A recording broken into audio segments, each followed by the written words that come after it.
This is part of why Labor needs to be voted out. With their co-conspirators, the Greens, they hate Australia. And I sincerely hope that in Australia can continue. Of course, I hate Australia. The Minister and I have an important announcement. I hate Australia. And will continue to hate Australia. Mr. Speaker, I hate Australia. As a Prime Minister, I hate Australia. I understand that.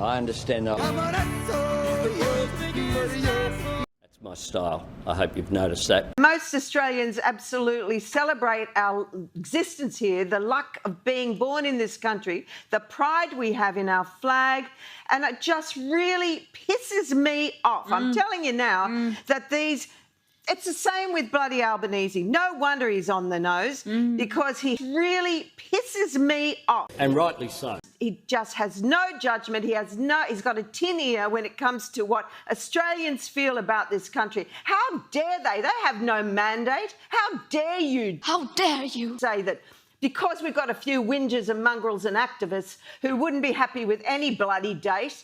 And these people are just telling us, putting us in our place, telling us what we should be doing. Again, this is part of why Labor needs to be voted out.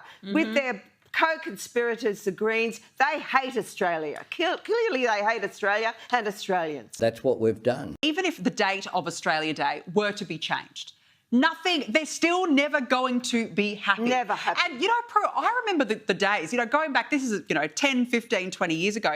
Remember we used to go down to the beach, we had our sombreros, we were waving the Australian flag so proudly. We loved Australia Day barbecues. In fact, some of my favourite memories growing up were on Australia Day. I still do that. But the thing is, I feel like it's... India. One of the benefits of living in Australia with its large Indian diaspora is that we've got a few whingers and mongrels and activists who hate Australia. We celebrate Holi in Australia with all of the colour and the celebration of joy that we've seen just here. Holi is a chance to renew ourselves and each other. It is fair to say that it has become somewhat controversial in parts of our community. And I think we're in an interesting transition at the moment with Australia Day. A transition of sorts, a transition. What are we transitioning to? Could we just find out what that is, dear boy?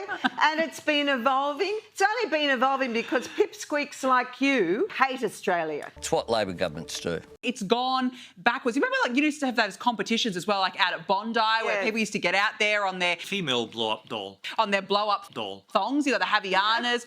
We don't do female blow-up doll anymore. But they do in a lot of communities, don't you? They do, but there's this perception now of, oh no, we can't do that because it's offensive. Somebody will get upset about it. It's just, who cares? I agree. I completely agree. Who cares? If you're a proud Australian, celebrate female blow-up doll. Day. Do not be ashamed to be proud of your country. None of this transition rubbish. It's enough is enough. Enough is enough. What about his promises? We've set out to do harm to our kids. My word is my bond.